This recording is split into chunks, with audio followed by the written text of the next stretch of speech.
देखिए हम अगले टॉपिक पर बात कर रहे हैं जिसका नाम है दांत की संरचना या दंत की संरचना, structure of tooth. Structure of tooth पे हम डिस्कस करने जा रहे हैं। आपको हमने बताया कि मानव में जो दांत की संरचना होती है वो अत्यधिक कैसी होती है, कठोर होती है।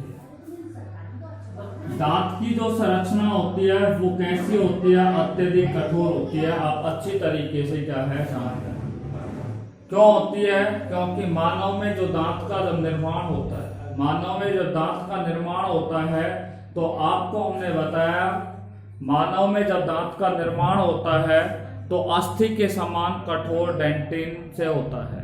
यानी कि मानव में जो दांत का निर्माण होता है वो डेंटिन से होता है, और डेंटिन जो होता है वो अस्थि से भी कैसी होती है, कठोर होती है। मानव में दांत का निर्माण डेंटिन से होता है और डेंटिन जो होती है वो अस्थि से भी अधिक कैसी होती है, कठोर होती है। इसलिए मैंने बोला कि मानव में दांत का निर्माण अस्थि के समान कठोर डेंटिन से होता है।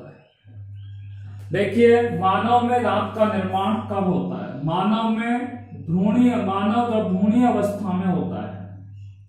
कौन सी अवस्था में होता है, भ्रूणीय अवस्था में होता है। ठीक है, एम्ब्रोनिक स्टेज में होता है। एम्ब्रोनिक स्टेज कहां से स्टार्ट होती है, निषेचन की क्रिया से। निषेचन के पश्चात मैंने आपको बताया विदलन की क्रिया होती है। विदलन के बाद तूतकों का निर्माण होता है।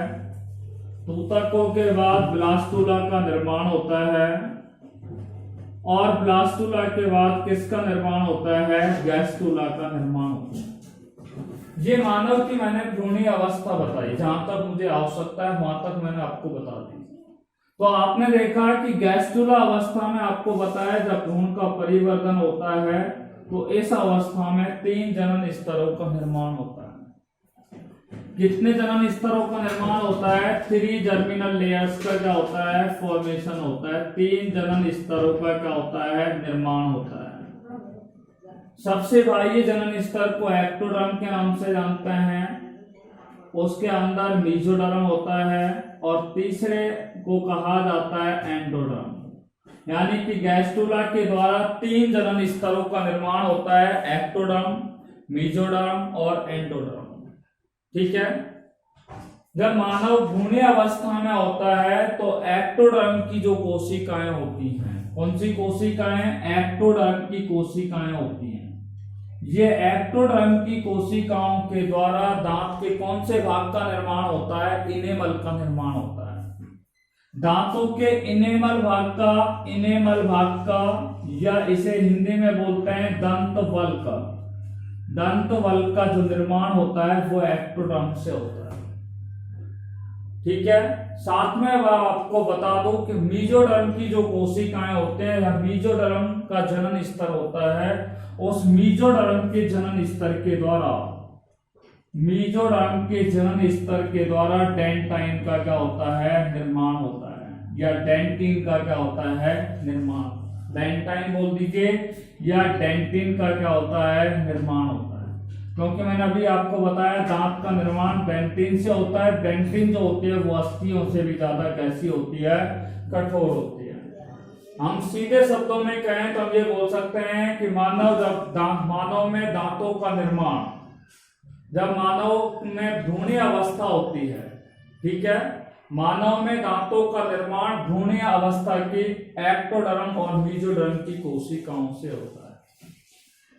ठीक है, मानव में दांतों का निर्माण भ्रूणीय अवस्था में कौन सी कोशिकाओं से होती है, एक्टोडर्म की और मेसोडर्म की कोशिकाओं से होता है। एक्टोडर्म की कोशिकाओं से दांतों के इनेमल का निर्माण होता है। इनेमल जो होता है वो दांतों का सबसे या मानव के शरीर का सबसे कठोरतम भाग होता है। Enamel is the hardest part of human body.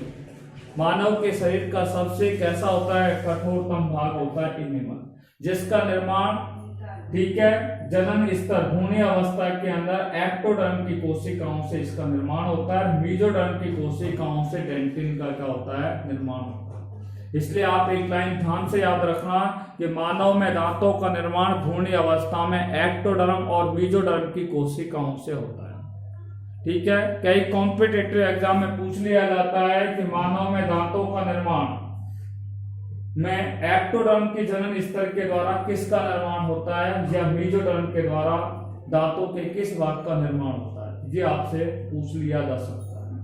आइए अब हम बात करते हैं दांत की संरचना के प्रमुख भागों के बारे में।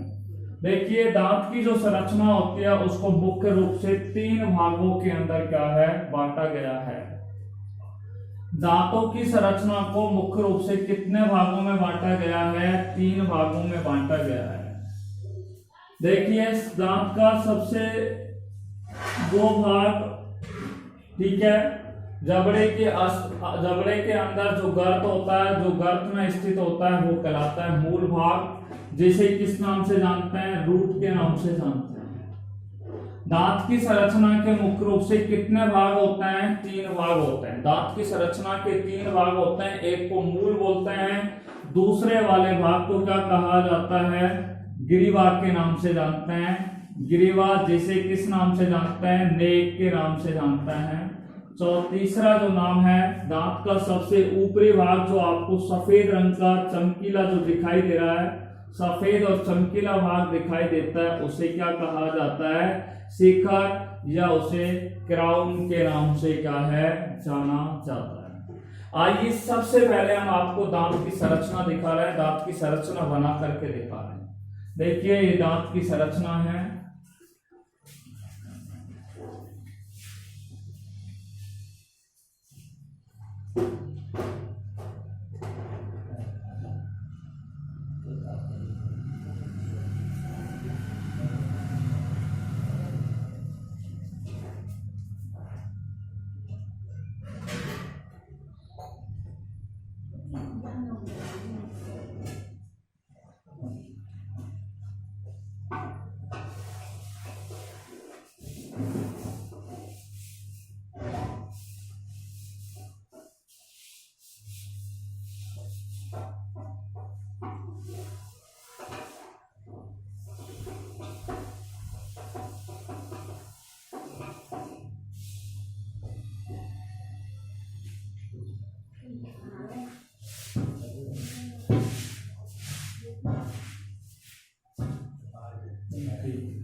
ये भाग कहलाएगा शिखर, ये वाला जो भाग कहलाएगा इसे कहते हैं ग्रीवा, और ये वाला जो भाग कहलाएगा इसे कहा जाता है मूल। शिखर, ग्रीवा और मूल, ये 2 भाग होते हैं। इनके अंदर ही क्या पाई जाती है, एक केंद्रीय गुहा जिसको मज्जा गुहा भी कहा जाता है, ठीक है। और आपको बता दें, इसे हम पैल्प कैविटी के नाम से भी क्या है, जाना जाता है, कैविटी के नाम से जाना जाता है, ठीक है। देखिए, इसके बाद इसमें जो ये संरचना पाई जाती है इसको मूल रंध्र या शीर्ष रंध्र के नाम से भी क्या है, जाना जाता है। किस नाम से जाना जाता है, मूल रंध्र या शीर्ष रंध्र के नाम से जानते हैं।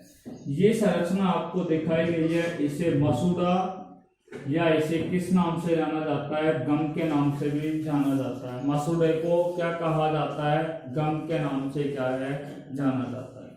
यहाँ तक किसी को कोई प्रॉब्लम है तो पूछ सकता है, ठीक है। ये संरचनाएं जो मैंने आपको बनाई है वो है अस्थि, ठीक है। इनको बोलते हैं बोन्स के नाम से क्या है, जाना जाता है। Is it right? देखिए, अब हम आपसे यहाँ से आगे क्या कर रहे हैं, बात करने जा रहे हैं। देखिए, सबसे पहले देखिए दांत की संरचना के कितने भाग होते हैं? 3 भाग होते हैं, मूल, ग्रीवा और शिखा। मानव का जो जबड़ा होता है, ठीक है, मानव का ये देखिए, मैं आपको फिर जबड़ा बना करके दिखा रहा हूं, ये मानव का जबड़ा है, ठीक है। जबड़े के अंदर क्या होती है? अस्थियां होती है, ये अस्थियां होती है जबड़े की, और जबड़े की अस्थियों में ये क्या पाया जाता है? गर्त पाया जाता है। जबड़े की अस्थियों में ये वाला भाग क्या कहा जाता है? गर्त पाया जाता है, ठीक है। और इसी गर्त में दांत का कौन सा भाग स्थित होता है? ये वाला भाग स्थित रहता है, जिसे किस नाम से जाना जाता है? मूल के नाम से क्या है? जाना जाता है।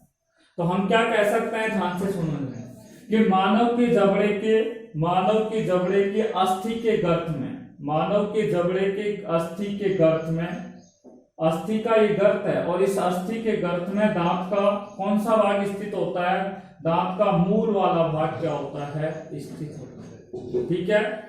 ये मूल जो होता है वो गर्त में, ये मूल जो होता है, ये वाला मूल भाग, ये मूल वाला जो भाग होता है वो इस गर्त में, ठीक है, अस्थि के समान सीमेंट के द्वारा क्या होता है? स्थिर बना रहता है। अस्थि के समान सीमेंट के द्वारा यहाँ पे कैसा बना रहता है? स्थिर बना रहता है, ठीक है। जैसे सीमेंट बिल्कुल स्थिर हो जाती है, कठोर हो जाती है, इसी तरीके से यहाँ पर स्थिर कैसा होता है? ये बना रहता है। हम कह सकते हैं कि मूल वाला भाग जो होता है, दांत का जो मूल भाग होता है, ये दांत को एक प्रकार से आधार प्रदान करने का कार्य करता है, अर्थात यह दांत का आधारीय भाग होता है, ठीक है। Root is the basal part of tooth, ठीक है।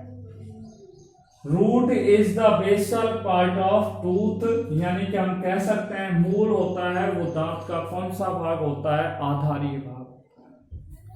देखिए अब हम बात करते हैं इस ग्रीवा वाले भाग के बारे में। ये वाला भाग क्या आंसर कहला रहा है? शिखर वाला भाग कहला रहा है। ये भाग कौन सा कहलाएगा? मूल वाला भाग कहलाएगा। ग्रीवा देखिए ये रहा, तो हम ग्रीवा को क्या परिभाषा देंगे? ध्यान से सुनना, कि दांत का शिखर और मूल के मध्य में स्थित वाले भाग को, ठीक है। दांत का शिखर भाग हो गया, और ये कौन सा भाग हो गया? मूल। दांत का शिखर और मूल वाले भाग के मध्य स्थित भाग को क्या कहा जाता है? ग्रीवा कहते हैं, ठीक है।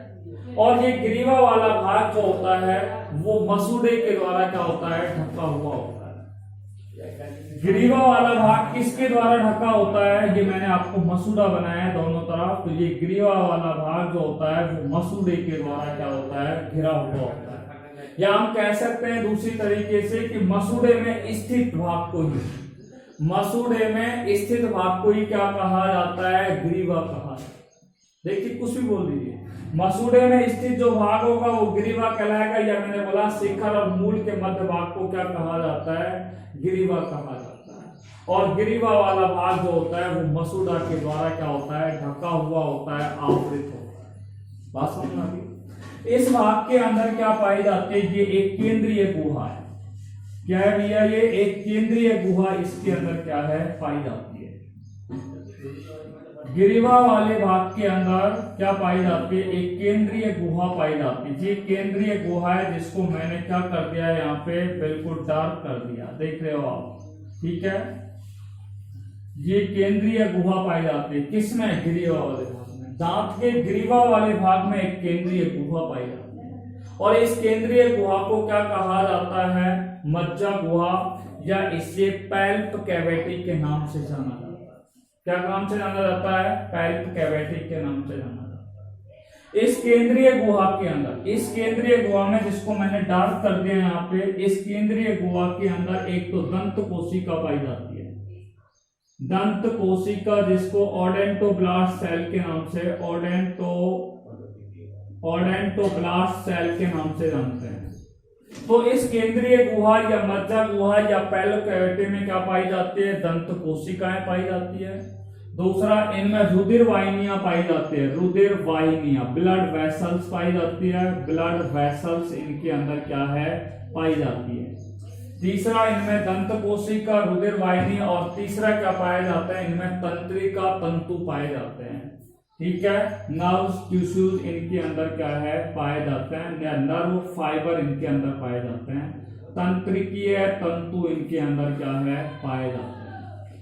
तो केंद्रीय गुहा होती है जिसे मज्जा गुहा कहते हैं या पल्प कैविटी कहते हैं। पल्प कैविटी के अंदर दंत कोशिका, रुधिर वाहिनी और तंत्रिकीय तंतु क्या होते हैं इस वाले भाग के अंदर क्या होते हैं पाए जाते हैं। क्लियर बात होगी। इसका आधारीय भाग कौन सा हुआ, देखो इसका आधारीय भाग जो मैंने डार्क किया ये आधारीय भाग है, ठीक है। ये आधारीय भाग है जो बिल्कुल मैंने आपको डार्क कर रखा है। और इसके आधारीय भाग में क्या पाया जाता है, एक छिद्र पाया जाता है। ये देखिए आधारीय भाग में क्या पाए जाते हैं, छिद्र पाए जाते हैं। आधारीय भाग में क्या पाया जाता है, एक छिद्र पाया जाता है जिसे मूल रंध्र या उन्हें शीर्ष रंध्रों के नाम से क्या है जाना जाता है।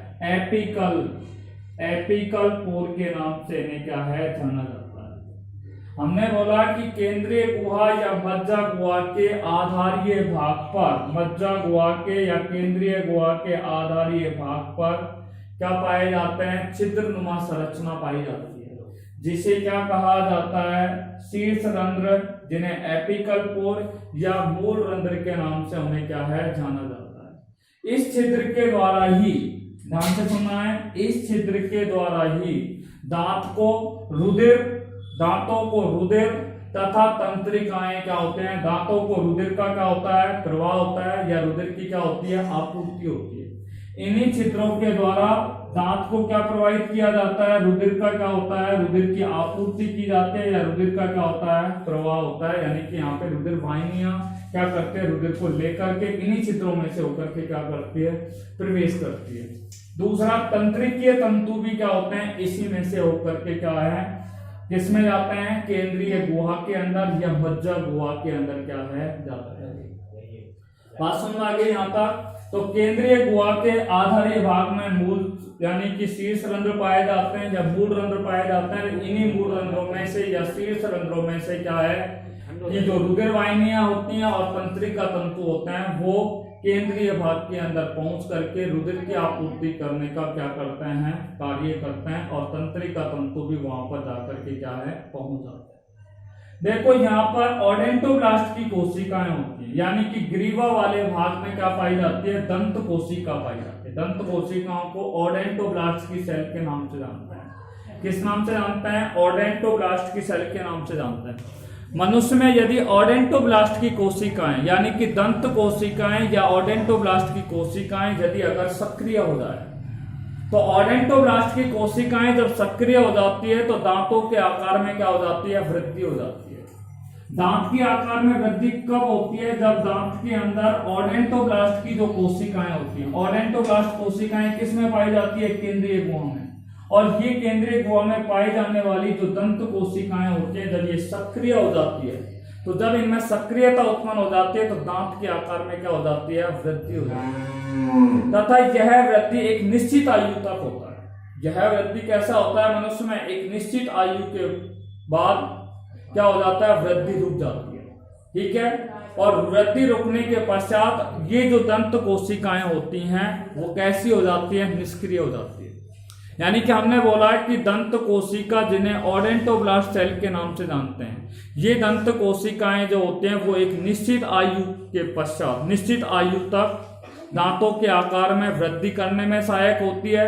परंतु एक निश्चित आयु के पश्चात ये कैसी हो जाती है, निष्क्रिय हो जाती है। और निष्क्रिय होने पर दांतों के आकार में वृद्धि क्या हो जाती है, रुक जाती है, या दांतों का विकास क्या हो जाता है, रुक जाता है। उसके बाद दांतों के आकार में वृद्धि नहीं होती। इसलिए ओडेंटोब्लास्ट कोशिकाएं जो होती हैं वो एक निश्चित आयु तक मनुष्य के शरीर के अंदर क्या करती है, वृद्धि करती है। ठीक है। और वृद्धि करने पर क्या होती है, दांतों के आकार में क्या हो जाती है, वृद्धि हो जाती है। बात समझ आ गई। इन्हीं ओडेंटोब्लास्ट कोशिकाओं के द्वारा, इन्हीं दंत कोशिकाओं के द्वारा या ओडेंटोब्लास्ट की कोशिकाओं के द्वारा किसका निर्माण होता है, डेंटिन का स्रावण होता है। ठीक है।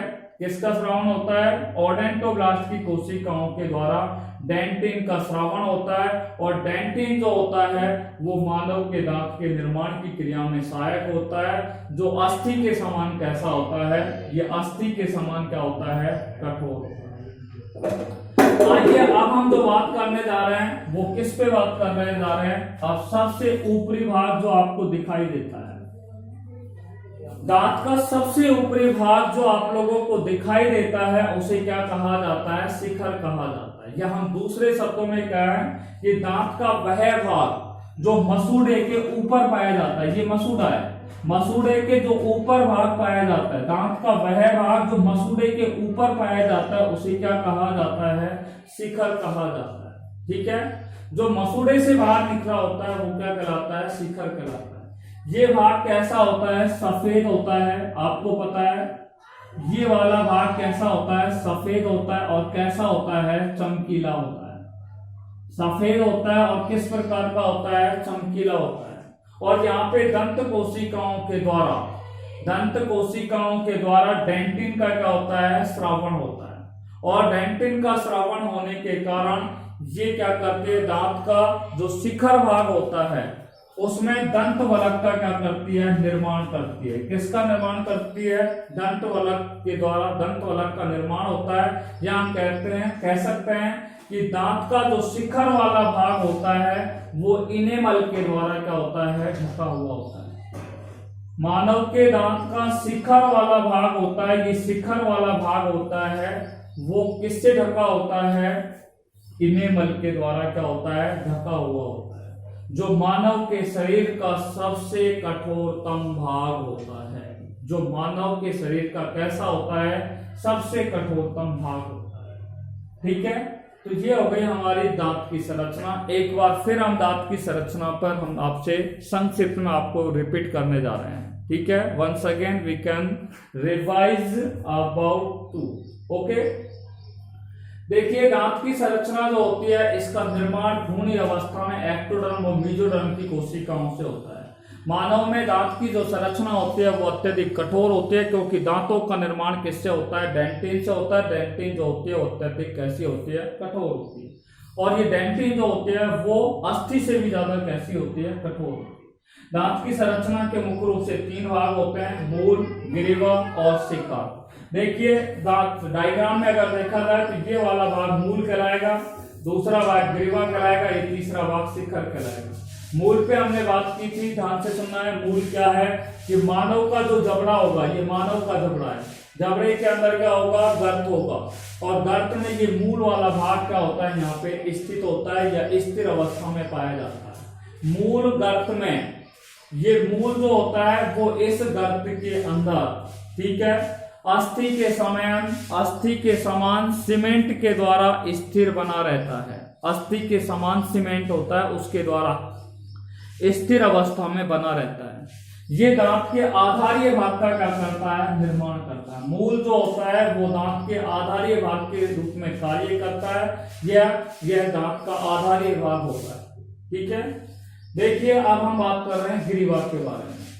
ग्रीवा का हमने बताया कि शिखर, दांत के शिखर और मूल के मध्य वाले भाग को क्या कहा जाता है, ग्रीवा कहा जाता है। या हमने बोला कि मसूड़े, वह भाग जो मसूड़े के द्वारा क्या होता है, घिरा हुआ होता है, मसूड़े के द्वारा ढका हुआ होता है। वह भाग जो मसूड़े के द्वारा ढका होता है उसे ग्रीवा कहा जाता है। देखिए ग्रीवा वाला भाग होता है, उसमें एक केंद्रीय गुहा पाई जाती है जिसे मज्जा गुहा या उसे पैल्प कैविटी कहते हैं। इस केंद्रीय गुहा या मज्जा गुहा में दंत कोशिका, रुधिर वाहिनियां और तंत्रिकीय तंतु पाए जाते हैं। ठीक है, आपको बताया हमने कि इनका जो आधारीय भाग होता है, मज्जा गुहा या केंद्रीय गुहा का जो आधारीय भाग होता है उसमें क्या पाया जाता है, मूल रंध्र या शीर्ष रंध्र पाए जाते हैं। यानी कि यहाँ पे एक छिद्रनुमा संरचना होती है। इसी छिद्रनुमा संरचना के द्वारा रुधिर वाहिनियों के द्वारा दांतों को रुधिर की क्या होती है, आपूर्ति होती है। और इसी छिद्र के द्वारा तंत्रिकीय तंतु क्या है, दांतों के केंद्रीय भाग में या ग्रीवा वाले भाग के अंदर क्या करते हैं, प्रवेश करते हैं। आपको बताया दांतों के अंदर जो दंत कोशिका होती है या ओडेंटोब्लास्ट सेल्स होती है वो मानव के शरीर के अंदर, ठीक है, मानव के शरीर में जब ये दंत कोशिकाएं सक्रिय अवस्था में आ जाती है तो दांतों के आकार में एक निश्चित आयु तक वृद्धि होती है, परंतु उसके पश्चात ये ओडेंटोब्लास्ट सेल्स निष्क्रिय हो जाती है, जिससे दांतों का विकास कैसा हो जाता है, अवरुद्ध हो जाता है, रुक जाता है। ठीक है, यही दंत कोशिकाओं के द्वारा किसका श्रावण होता है? डेंटिन का निर्माण होता है। डेंटिन का क्या होता है? श्रावण होता है। सबसे अंतिम भाग है जिसको बोलते हैं क्राउन, जिसको क्या कहा जाता है? शिखर कहते हैं। दांत का वह भाग जो मसूड़ों से क्या होता है? बाहर निकला होता है। ये मसूड़े होते हैं, तो मसूड़े से जो बाहर का भाग होता है, ये वाला भाग, मसूड़े से बाहर की ओर स्थित वाले भाग को क्या कहा जाता है? शिखर कहा जाता है। ठीक है, या दांत का वह भाग जो मसूड़े से बाहर निकला होता है उसे क्या कहते हैं? शिखर के नाम से क्या है? जाना जाता है। ये भाग कैसा होता है? आप जानते हो, सफेद होता है और कैसा होता है? चमकीला होता है, क्योंकि ओडेंटोब्लास्ट की कोशिकाओं के द्वारा यहाँ पे डेंटिन का क्या किया जाता है? श्रावण किया जाता है।